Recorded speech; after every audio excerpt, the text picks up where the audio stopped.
Hi, Dr. Truxell. Welcome to Deep Into Sleep podcast. Hello, thanks so much for having me. It's a pleasure to be here.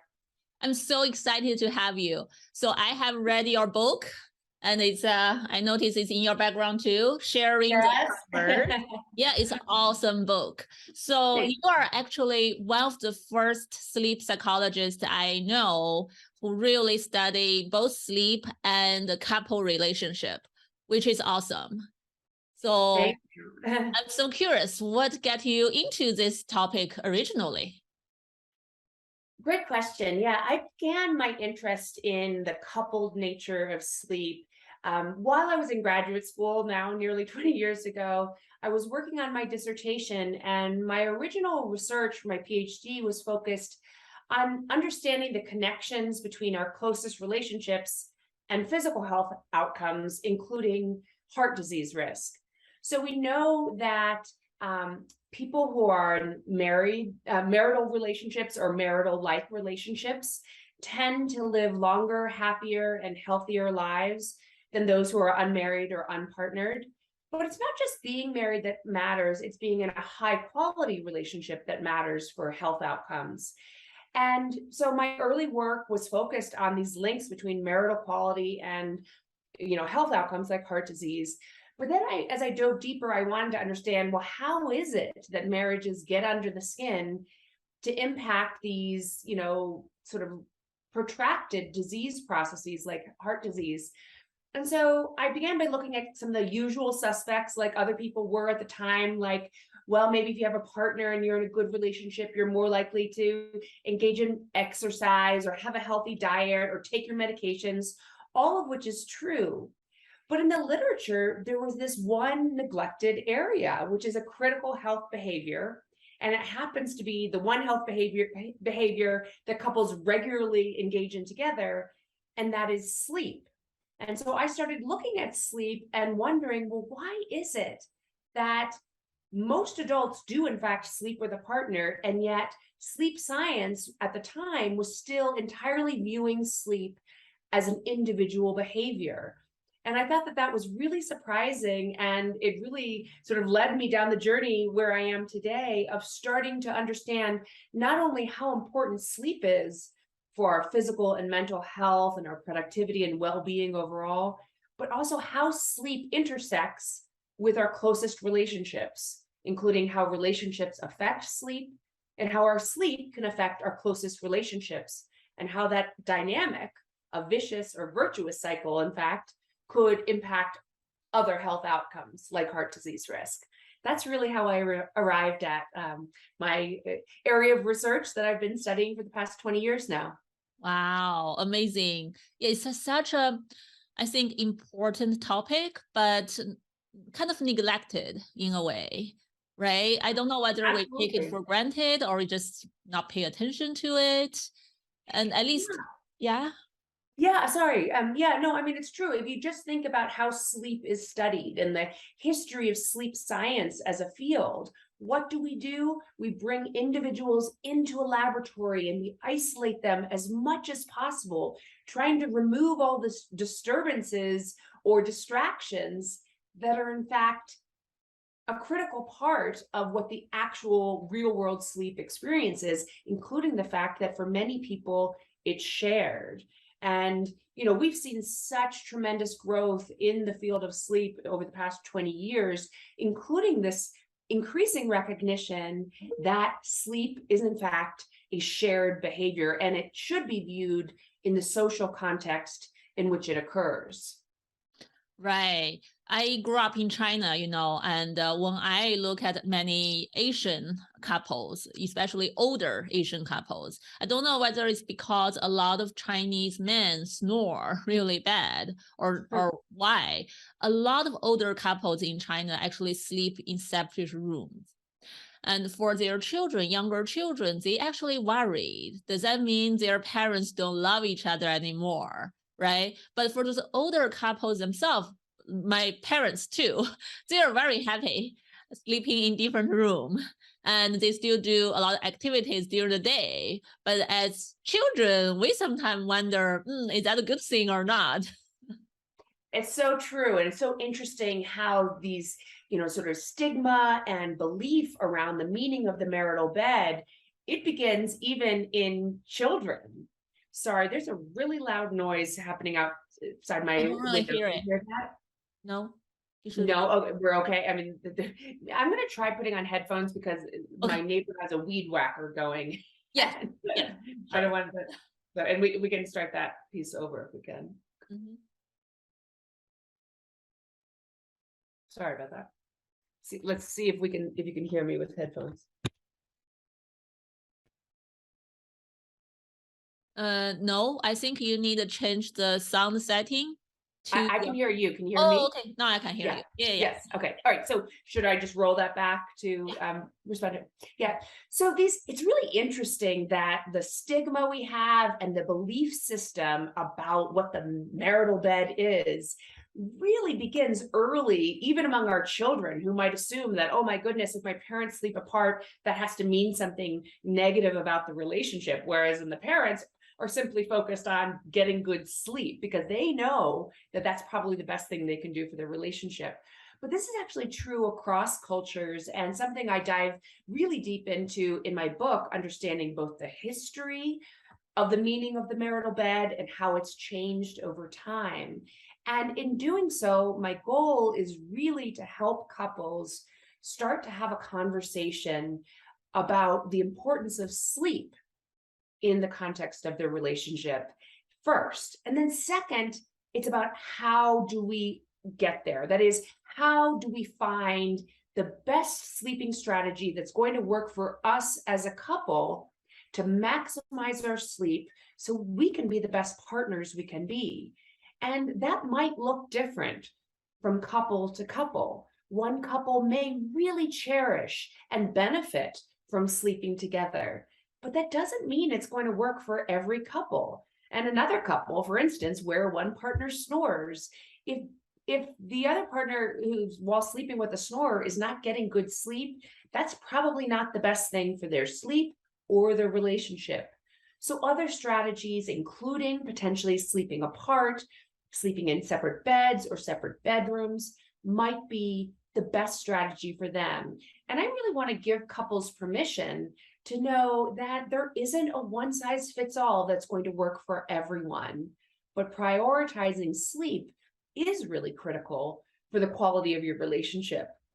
And then, of course, talking to your children about that, how mom and dad sleep together or don't sleep together really says nothing about the quality of our relationship. It's really about us doing what's best for our sleep, which is really important for our well-being. I really love that to really help people understand, right? You don't have to sleep together. It's really, you need to look into your own relationship status, each partner's sleep issues, and to decide what's the sleep arrangement basically within the family. And it's not directly related to sleep relationship quality. Absolutely. And when you think about it this way, proportionally speaking, if we spend about a third of our lives asleep, that is a major proportion of our coupled existence. So why should we be making decisions about how we sleep together or how we share that third of our lives with our partner or not? Why should we be basing that on society's prescription for what we should be doing? That's a huge part of your life as a couple. That decision should really be made at the couple level, just like couples make all sorts of other decisions about their daytime behaviors and how they choose to relate as a couple based on their intrinsic values as individuals and as couples. So too, the decision about sleep is a very intimate and personal decision that is best made amongst two partners, not societally prescribed beliefs and ideas that a couple feels that they need to follow, even if it doesn't quite jive with their own experience. Yeah, when you mentioned that, remind me, for a lot of couples, it's easy to discuss which restaurant you want to go to, what food you want to eat, right? But anything related to bedroom, including sleep and sex and all the other things, it's so hard to have a conversation.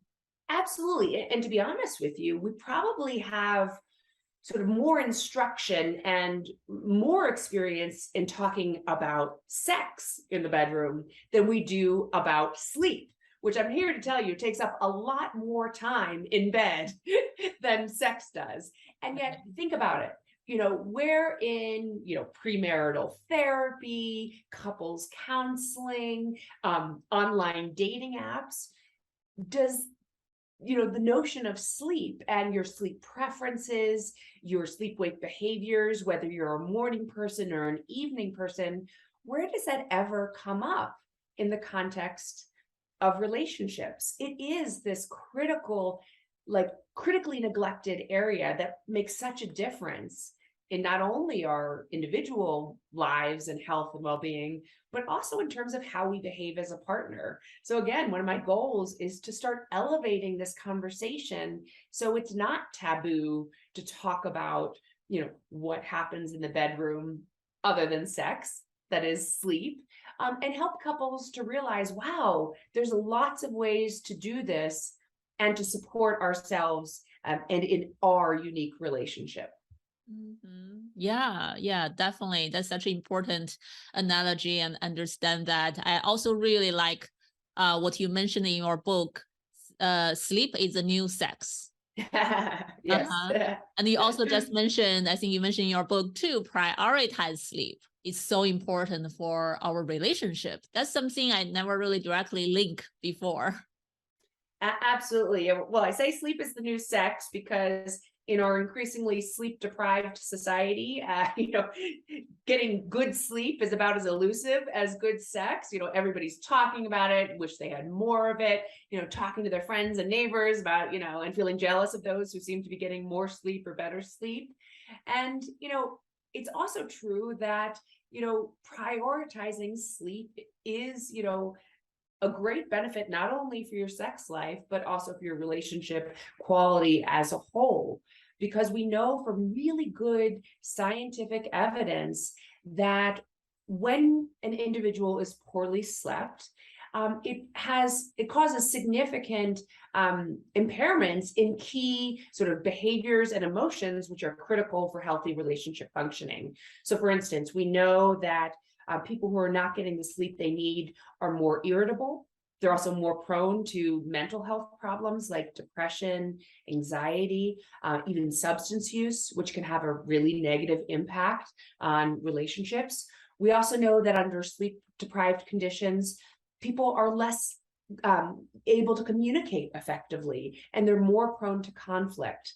There's even studies to show that under sleep-deprived conditions, people are less empathic, they're less able to read their partner's emotions.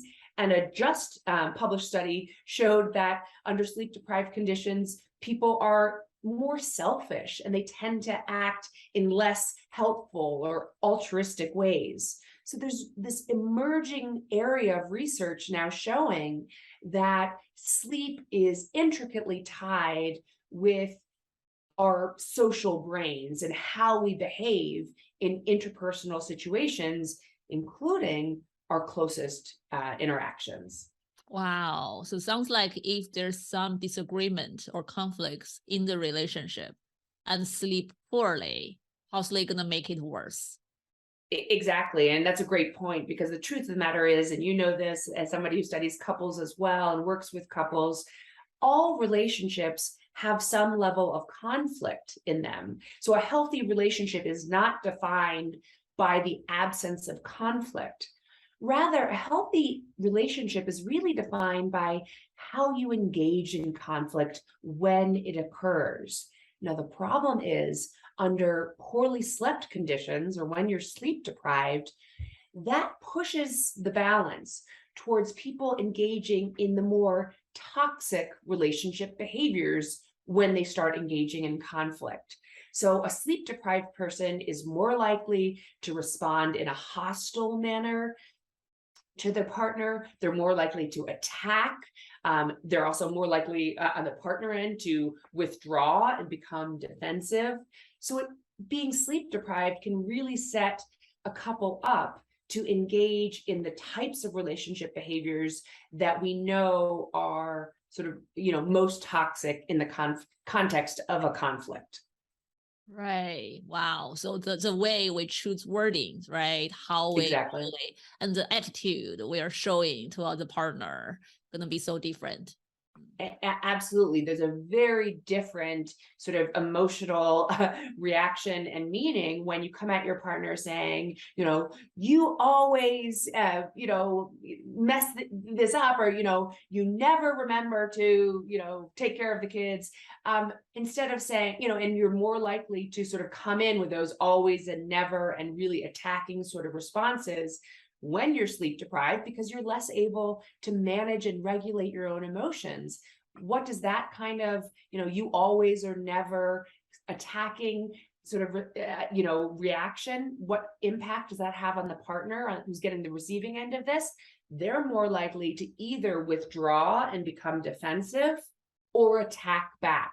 So you have this escalating pattern of relationships, and being sleep deprived makes you more likely to behave in that manner, as opposed to saying, honey, you really disappointed me when you failed to pick up Johnny from school today, or you told me you would help me out with the dishes tonight, and then you were sitting on the couch. That really hurt my feelings. So there's a qualitatively different response to the first attacking set of responses, to another response, which is expressing disappointment and expressing from using I statements how this made me feel, and being very specific about how your partner disappointed you, for instance. But the second example really allows for a conversation to ensue in a more healthy and productive way. And you're more likely to be able to do that when you have your wits about you, which happens when you get the sleep you need. Right. I definitely like the second example you provide, right? That sounds much more calm, understanding, even show a little bit vulnerability within ourselves, show, empathy. So it's much nicer communication. Absolutely. And, it's not easy to do. And, because you have to really regulate yourself in the heat of conflict. It's easy to want to just lash back out and say all the negative things that are like, popping up in your brain. So you do need to actively regulate those strong negative emotions in order to be productive and helpful while having a conflict with your partner or whomever. And not getting the sleep you need really is going to make it even harder to mount that kind of healthful and really well-regulated response. So we put ourselves in such a sort of even more challenging position if we're chronically sleep deprived, to sort of be the best person we want to be, because it's really hard to rein in those negative emotions and that desire to attack, and say the first thing that comes to mind when we're not feeding our bodies with that sleep it so desperately needs, which helps to support healthy emotional responding, healthy emotion regulation, empathy, and good communication skills. Sounds like definitely, I think it's very clear a good quality of sleep is related to a lot of good, abilities we are carrying into a relationship.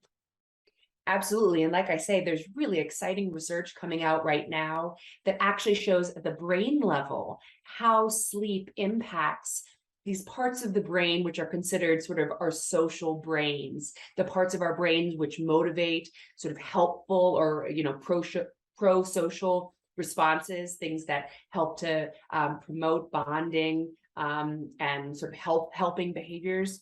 And lack of sleep can really detract and make it more difficult for that social part of the brain to respond in that pro-social manner.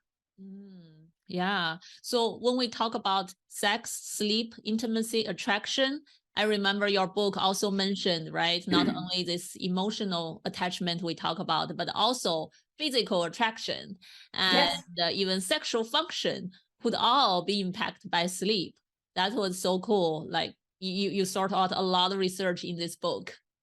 Yes, I thought that was so important to cover because there's really some fascinating research on sleep and sex. What's interesting is kind of anecdotally, what we hear more about is this idea that sex is good for sleep. Many people think of sex as a soporific, that is something that induces sleep. And the reality is that may be true for some, but not for all. And there really actually just isn't a great deal of, good scientific evidence demonstrating that to be true, that sex is good for sleep. But what we do know quite conclusively from research is that sleep is good for sex. As you mentioned, studies have shown that sleep can directly impact sexual and reproductive hormones, including testosterone in men. One study, which was published in the Journal of the American Medical Association, for instance, the preeminent medical journal, found that after sleeping for about a week of 4 or 5 hours of sleep per night, healthy young men showed about a 10% reduction in testosterone levels, this critical sexual hormone. Now, to put that into perspective, that's the equivalent of aging a man hormonally by 10 years. So a 45-year-old man hormonally starts to look more like a 55-year-old man. So this is like a pretty whopping impact. But on the flip side, the positive side, which I also like to encourage people to remember, is another study in women found that for each extra hour of sleep a woman got, that increased her desire for intimacy and sex by about 14%. So sleep is quite powerful and has a direct impact on our sex hormones, on sort of the hormones related to bonding and affection, and on sexual frequency, desire, and pleasure. So prioritizing sleep has many benefits, including potentially enhancing our sex lives. Yeah. Wow. That's so important. I think it totally shift how we view it, right? I definitely hear a lot of people all like to do masturbation or sex to help feel tired, feel sleepy, but rarely we talk about the other way around. Yes, and I'm sure, as a sex therapist, one of the most common sort of reasons for low sexual frequency is the, I'm too tired for sex, honey complaint, right? So there is an antidote to that. Get more sleep, and you might actually see less of that "I'm too tired for sex, honey" comment. And moreover, both partners may be more likely to enjoy the sexual activity because when you're well slept, your mood is better. Physically, you can be more in tune with your partner and the desire is greater. So there's lots of benefits to prioritizing sleep in the context of your relationship. Yeah. And also when we talk about therapy, when we talk about treatment, I feel like there's a lot of things are similar between sleep treatment and sex treatment. And there's, for example, in sleep treatment, when people have insomnia, they cannot sleep well. And we have this technique called sleep restriction, right? We're like, oh, you already have insomnia, you come in, want to sleep more, but we tell you you have to sleep less temporarily in order to sleep better. In sex, there's something similar too. When people have like a sexual pain, or not so good sex, sometimes we tell them, hold on the intercourse for several months and really start exploring each other's body and build this intimacy and emotional attachment you mentioned, or maybe including sleep better, right? And hold off the big you think what sex is that Yes. That's so interesting. So you're, enhancing your sex drive by restricting from sex and just sort of exploring everything. But similarly, as you said, in an insomnia treatment, we actually restrict the thing that is sleep that the person is so actively craving in order for the natural drive for sleep to increase. That's really fascinating. And I'm glad you mentioned the sleep treatment thing, because this is actually another important area that we as a field in sleep science and medicine have neglected. Our sleep treatments are entirely focused, for the most part, on the individual. And whether we like it or not, partners are along for the ride. And I've really advocated for, and now I'm developing sleep treatments that actively incorporate the partner, because we know from research that even when partners aren't actively included, they insert themselves in the treatment, and sometimes the most well-intentioned partner actually does the exact wrong thing when it comes to supporting the treatment. So as like an insomnia treatment, one of the things we do early on is restrict sleep.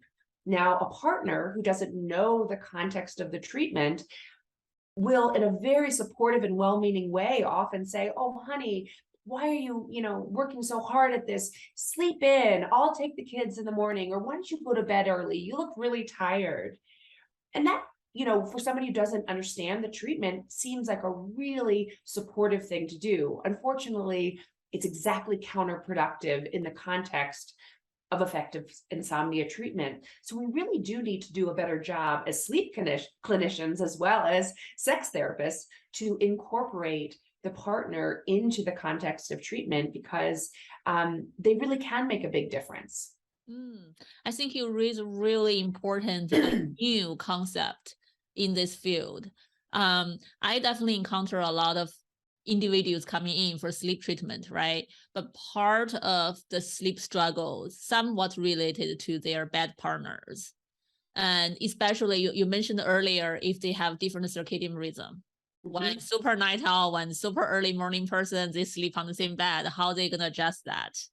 And also when come in for treatment, how to help their partner understand how to support them better, right? So I'm wondering, like, what if a couple, they have some kind of sleep struggle and they really want to work on this, right? Where can they get started? What are some things they should consider? Great question. I mean, first of all, it really depends on the nature of the problem. As you know, sleep can go awry in many, many different ways. And when you think about two people sleeping together, and all the numbers of combinations of challenges that couples can face, that there are numerous ones. Clearly a big couple level sleep challenge for many is snoring or sleep apnea. And so my first strategy there, if partner bed snore, the bed partner snoring is your issue, the first thing there is to first find out if that snoring is a sign of a clinical sleep disorder, in this case, sleep apnea. So use that as a motivator, not just to sleep apart, but first to find out if your partner has a diagnosable sleep disorder like sleep apnea. Short of that, if snoring is the issue, sometimes sleeping apart is at least a temporary solution, if not more permanent for people. Earplugs can help, etc. Positional changes can often help with apnea. But in terms of the many other sleep challenges that couples face, whether one partner has insomnia or is just a light sleeper, or if they're on different sleep-wake schedules, I think the basis, once you sort of identify sort of what the challenges are, or start to have communication around it, what's working and what's not working in the bedroom when it comes to sleep, not just sex, and really try to approach it in a way that your partner is going to be able to hear you. That means avoiding using language of "you always do this," or you're X, Y, or Z behavior in bed is making me not sleep and you're driving me crazy. Really focus on the value of sleep, that when I'm well slept, I'm a better partner, and this doesn't seem to be working for us because I get cold every night and you like it really hot, or you're waking up early in the morning and I like to go I like to sleep in the morning, and I would stay up later for different sleep-wake patterns. So really opening the stage for a healthy and open communication about what's happening, without making any partner feel attacked or demeaned or criticized. It's really about figuring out what's wrong and then opening the door to the number of solutions that are possible. And again, if one partner has a sleep disorder, it's really critical that you support that partner in getting treatment, because effective treatments do exist. And then there's lots of ways to problem solve around sort of individualizing sleep-wake preferences, sleep-wake behaviors, and making sure that one partner's preferences or behaviors aren't sort of completely superseding the others, causing neglect of the other partner's sleep, because it's critical that both partners get the sleep they need. Right, right. I love that. So communication is so important, and high quality of communication. Yes. Yeah. All communication is not equal. So yes, it's how you go about it, just like how you go about conflict is, like, are you using communication that is actually going to be effective and actually help you all move the needle, not just make your partner feel bad or feel blamed? Your goal here is to really improve your sleep and improve both of your sleep, ideally. So it's really about moving towards, problem solving in an effective way. That's going to get you closer towards your goal, and it's going to get you closer towards enhancing your relationship. Yeah, talking about how to do, what to do, I would have to say I have to recommend all the audience about your book, because your book has a lot of wonderful, exercises and checklists and things couples can use to fill out together, to discussion points, right? I think those are great. You have almost some different tasks for couples to do after each chapter. Yeah, that was a fun part. And I really, that this is a great way to acculturate couples and give them a strategy to open up these conversations. Because like I said, we really just don't culturally have good strategies for engaging in these conversations. So there's a bunch of fun exercises that represent sort of a merging of both relationship research as well as sleep research. And I sort of merge them into these fun, I hope, exercises that couples can engage in together and just learn to have that kind of dialogue about my sleep, your sleep, our sleep, and how do we make this work together, and doing it in a fun way so it doesn't feel so taboo or, such a mystery. It kind of gives couples a stepping stone to say, oh, here's how we approach it. And then we can use this as a launching point to figure out, where we need to go with this in our own relationship. Because really, it does just start with having communication around it, which is, it's just too often neglected when it comes to sleep. We assume it should be one way. And then if it doesn't work perfectly, many people will then start to worry and feel like, oh my gosh, what does this mean for our relationship? Instead of just saying sleep is just one part. It's a critical part, but it's just one part of our relationship as a whole. And just as with anything in a relationship, sometimes it takes negotiation and compromise, and that's really okay. It's just how you do it that matters.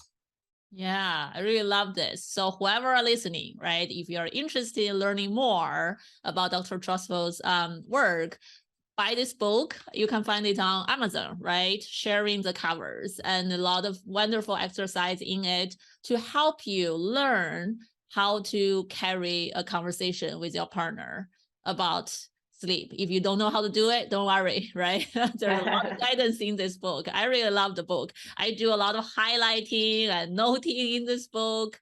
So I hope, whoever gets the book also enjoy it. So Dr. Truxell, thank you so much for sharing all this wonderful knowledge with us. If our audience want to learn more about your work, where can they find you? Well, thanks so much. And thanks for those lovely words about my book. I appreciate the wonderful endorsement from you. Yes, you can go to my website, wendytroxel.com, on Instagram. It's sharing the covers, or Twitter is Wendy Troxel. You can also just Google and find a lot of information about my TED Talks. I have 2 of them, and also other research that I've done in the past and that I'm doing currently. It's been a real pleasure getting to talk to you today.